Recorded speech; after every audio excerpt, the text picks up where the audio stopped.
बेंगलुरु में भारी बारिश के बाद कई जगहों पर जलभराव हो गया, जिसकी वजह से यातायात ठप रहा। बेंगलुरु में आंधी तूफान और बारिश की वजह से मेट्रो की पटरी पर पेड़ गिर गया। पटरी पर पेड़ गिर जाने से एमजी रोड और इंदिरा नगर के बीच पर्पल लाइन मेट्रो सेवा पूरी तरह से बाधित रही।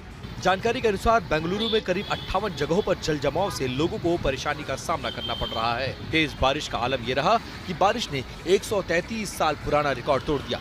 133 साल बाद एक दिन में इतनी बारिश दर्ज की गई। बैंगलोर के अगर बारे में हम बात करेंगे तो ये जो आप पीछे झाड़ देख रहे हैं, ऐसे कम से कम 206 झाड़ पूरी शहर में गिर चुके हैं। कल रात 8 बजे तक जो हमारे पास अपडेट था वो 106 झाड़ों का था, लेकिन आज सुबह जो हमने पता करवाया है क्लोज टू 206 ट्रीज है, ऐसे कई ट्रीज है जो गिरे हैं। अगले कुछ दिन बेंगलुरु के ग्रामीण और शहरी इलाके बागलकोट, गदक, कोप्पल, रायचूर, विजयपुरा, यादगीर, हासन, मंड्या, मैसूर और तुमकुर जिले में तेज हवाओं के साथ भारी बारिश की संभावना है। केरल में भी 8 जून तक तेज बारिश होने का अनुमान जताया गया है। असम की बात करें तो वहां पर बाढ़ के गंभीर हालात बने हुए हैं। लगातार बारिश के बीच कई इलाके जलमग्न हो गए हैं, नदियां उफान पर हैं। भारी बारिश ने पूर्वोत्तर में कहर बरपा रखा है। असम में इस समय भयानक बाढ़ से स्थिति गंभीर बनी हुई है। बाढ़ से 14 लोगों की मौत हो गई और नए क्षेत्र जलमग्न हो गए। हालांकि प्रभावित लोगों की संख्या में मामूली कमी आई है। नदियां उफान पर हैं और बाढ़ से प्रभावित लोगों ने राहत शिविरों में शरण ली हुई है। ASDMA की तरफ से जारी बुलेटिन में कहा गया है 13 जिलों में कुल 564 गांव में बाढ़ की स्थिति गंभीर है।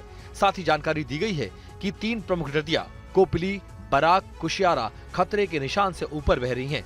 सबसे अधिक प्रभावित जिला नागांव है, जहां 3 से ज्यादा लोग प्रभावित हुए हैं। इसके बाद कछार में 1 लाख और होजाई में 86 से ज्यादा लोग प्रभावित हुए।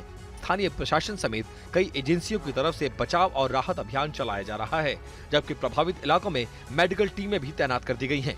अलग अलग जिलों में सड़कें, पुल और दूसरी संपत्तियों समेत बुनियादी ढांचे को नुकसान पहुंचने की खबरें आ रही हैं।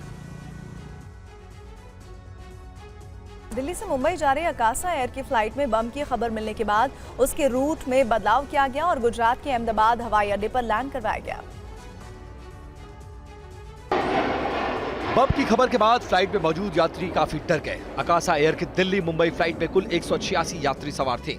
बम की खबर के बाद सुरक्षा कारणों से फ्लाइट को अहमदाबाद डाइवर्ट किया गया। सुरक्षा को सर्वोच्च प्राथमिकता देते हुए सभी यात्रियों को बाहर निकाल लिया गया और फ्लाइट की गहन जांच की गई। अकासा एयर के प्रवक्ता के अनुसार बम की धमकी मिलने के बाद कैप्टन ने भी सभी आवश्यक आपातकालीन प्रक्रियाओं का पालन किया और सुबह 10:30 बजे सरदार वल्लभ भाई पटेल अंतर्राष्ट्रीय हवाई अड्डे पर सुरक्षित रूप से उतार लिया, जिसके बाद डॉग स्क्वाड की मदद से अहमदाबाद हवाई अड्डे पर फ्लाइट और यात्रियों का सामान चेक किया गया। हाल के दिनों में इस तरह की कई खबरें सामने आ चुकी हैं। पेरिस में 306 लोगों को लेकर मुंबई जाने वाली विस्तारा की एक उड़ान में भी बम की धमकी मिली थी। इसी तरह वाराणसी से दिल्ली जाने वाली इंडिगो की एक उड़ान को बम की धमकी मिली और दिल्ली हवाई अड्डे पर लैंडिंग के बाद सभी यात्री विमान से सुरक्षित रूप से उतर गए। हालांकि बम की ये सभी खबरें झूठी थी और अब जून में ऐसी तीसरी घटना सामने आई है। मुंबई के मीरा रोड में क्रिकेट खेलते समय एक युवक की मौत की घटना सामने आई है। घटना कश्मीरा इलाके की।